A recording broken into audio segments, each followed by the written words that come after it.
So we want to give a demonstration of one of the methods we use to develop a fully supported sales grid.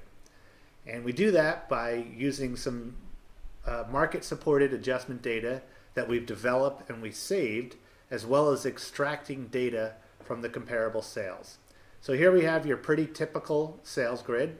We have a difference in site, we have a difference in garage bay, pool, bathroom, GLA, and quality and condition. So we'll start down here by looking for a pool adjustment. So we're going to go over to our website where we save a lot of our market supported adjustment data, Appraiser Trader, and we'll put in pool, and here's some of the different options. So we're looking for ones in the same market, and right off the bat, here's one. And okay, this one's ID number 3395. Says the value of a pool is $13,000. It's pretty similar price range to our appraisal we're working on. Now, as you can see, these are two model match homes. One has a pool, one doesn't. Difference in sale price is $13,000. It's pretty straightforward and simple, so we'll keep this $13,000 and number 3395. We'll document that in our work file. And since the more support the better, we're going to go ahead and see if there's any other options that we have available to us. And here's another one in the same market. Okay, and this one's number 3190. This one says a pool is $17,696. But as you can see, it's a much higher price point. So it's still relevant data. We'll hold on to it. These are also model match homes. Okay, it's relevant data, so we'll hold on to it, put it in our work file, number 3190, and it's $17,696. So the more support the better. We'll go ahead and see if there's any other options. And here's another one in the same market. Okay, this one's number 1988, and this one's showing $11,920. And here's our support for it. Okay, so we'll note that, 1988, $11,920. So we have a range for the pool of $11,920 up to $17,696 on the high side. Most similar to that first one, so we're going to call the pool $13,000. That's the contributory value of the pool. All right, so now we're going to figure out how much the garage contributes, and we're going to go through the same process. Okay, and here's our market supported adjustments that we've saved for garage bay. So here's one in the same market. Okay, it's number 3262, and it's showing $9,700 is the value for the garage. Okay, and here's our support for it. All right, so 9,700, number 3262. We're going to document that in our work file, and we're going to go ahead and apply that to our appraisal.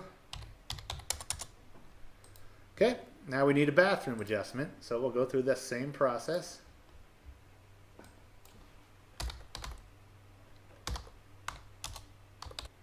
And here's our bathroom market supported adjustments that we saved. So right off the bat, here's one in the same market. It's number 3270, and it's given the value of $14,027 for a bathroom. And again, it's a little bit higher value range than what we're working on, but it's still relevant data, so we'll hold on to it. Again, model match homes, just the difference in. So we'll save that, 3270, $14,027. Now we'll go ahead and see if we have any other options for additional support. Here's a 3205. This one's showing the bathroom amount at $12,450. And this one's much more similar to the price range we're working in. So this one's probably a little bit better for us. So we have two to give us a range between $12,450 up to $14,000 and change. So we'll note both of these, ID number 3205, and document it in our work file and apply it to our appraisal. So we're going to say the bathroom is $12,500. Okay, next we have to find market support adjustments for the site value. So go back to the process here. Now I happen to know that we have not developed a surplus land adjustment for this market. So we have a couple of different options. One, we can develop support for an adjustment, or we can check if our peers have done any work on this, and if they've developed a market supported adjustment, that'll help us out and let us be a little bit more efficient. So we'll go through the search on Gilbert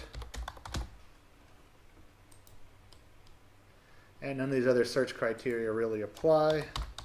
So surplus land. Okay, looks like there's a couple. So let's take a look at this one. All right, this is number 1247. It's showing $2.07 per square foot. That's realistic. And these are two vacant land sales. One's bigger than the other, sold for a little more. Just break it down to a price per square foot.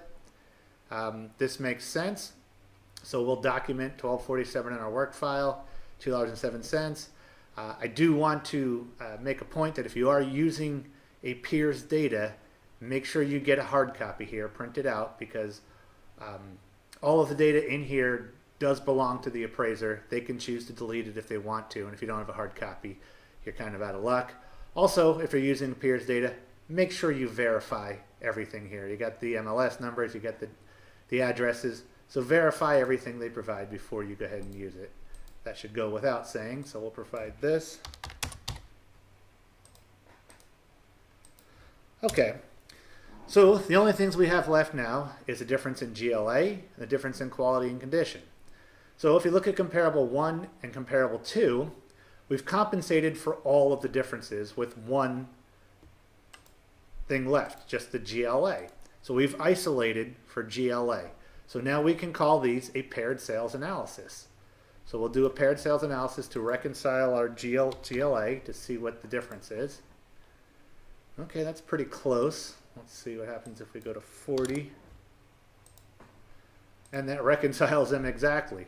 So our GLA adjustment is $40 per square foot based on paired sales analysis of comparable 1 to comparable 2. So now the only other item we have left is our quality and condition adjustment, because comparable 3 has been upgraded.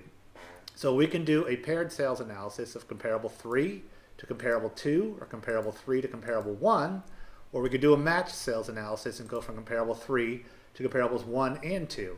In this case, they're the same because they have the same adjusted value. So we'll figure this out here. Say that's our quality number, and that's our condition number. So we've reconciled these all together. We want to make sure these numbers are realistic. $32,000 on a $359,000 sale, roughly 9%. So that's realistic. So we've compensated for all of the differences using market supported adjustment or extracting data from the comparable sales. Extremely important that we document all of this. So here's our pool adjustments, our garage adjustments, our bathroom adjustments, surplus land. A GLA was paired sales analysis for comparables 1 to comparable 2, and quality condition was matched sales analysis between comparable 3 to comparables 1 and 2. One thing I would like to note, common misconception is that USPAP says that you have to have everything in your work file that you use to develop your appraisal. It actually says something similar to that. It says you have to have everything, but if you don't, then you have to have a reference in your work file to where this data is stored, and you have to be able to retrieve it. So that's why we have the appraiser trader numbers, so you can go retrieve it. And anybody can look at this sales grid and view exactly how we developed all of our support for our adjustments. Never hurts to get a little bit more support, especially for this quality and condition, but you have accounted for everything. So in this case, we have a fully supported sales grid. The number one most common violation that appraisers get sanctioned for by state boards is lack of support for adjustments. So support everything and document it. You'll sleep better at night. So anyway, that's our demonstration today. I hope it's helpful. Thanks for watching.